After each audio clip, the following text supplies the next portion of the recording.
እየሆነ ያለው ነገር ሁሉ አንዳች ቁማር ከጀርባዬ እንደተሰራ እንዳለ አመላከተኝ። አንድ ነገር ማድረግ እንዳለብኝ ተሰማኝ። ዋናውና ትልቁ ምንጭ እጄ ላይ ነው ያለው፣ ስልኩ፣ ኮምፒውተሩ።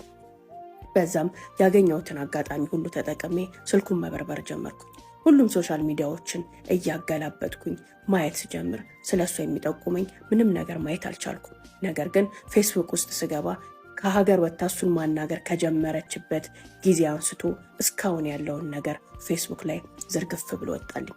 ከዛሬ ያወሩትን ነገር ሁሉ ፌስቡክ ላይ ባገኘውም አሁን ላይ የተፈጠረውን ነገር ግን ላገኘው አልቻልኩም። የኔና የሱ ሰርግ ከመሆኑ ከአንድ ሳምንት በፊት የፌስቡክ ንግግራቸው ተቋርጧል።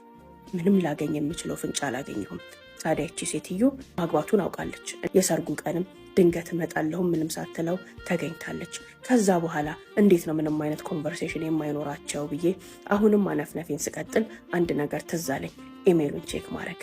እየተናደድኩኝ ብቻዬን እየተብሰለሰልኩኝ ቢሆንም ይህን ነገር ግን ባሌ እንዲያውቅብኝ አላደረግኩም። አሁንም ምርጧ የተረጋጋችዋ የምታምነው ታክሞ እስኪድን በእርጋታ እየጠበቀች ያለች ምስኪን ሚስቱ ነኝ። አዎ እሱ እንደዛ ነው የሚያውቀው። እየነገረኝም ያለው ሕክምናውን እየተከታተለ መሆኑ ነው። የሴትነት ብልሃትና ጥበቤን እንዲሁም ደግሞ ብቃቴን ተጠቅሜ የኢሜሉን ፓስዋርድ አገኘሁት። ኢሜሉን ከፍቼ ገባሁ። ያኔ ነበር ሀውለት እያንዳንዱን ነገር ያወቅኩት። የዛን ዕለት ሌሊት ስለተፈጠረው ነገር በጣም ይቅርታ ብላ ኢሜል አድርጋለታለች። እሱም ከሁለት ቀን በኋላ ጫጉላ ከሄድን በመነጋታው ማለት ነው ምንድን ያቀመሽኝ ይላታል። ምንም ያደረኩ ነገር የለም፣ ወቀሳውን ወደ እኔ አታምጣ። ውስጥ ላይ አዳፍነው የኖረው ነገር ድንገት ግንፍል ብሎ ስለወጣ ነው መገኘት የሌለበት ቦታ የተገኘው፣ ማድረግ የሌለብህንም ነገር ያደረከው ትሏለች።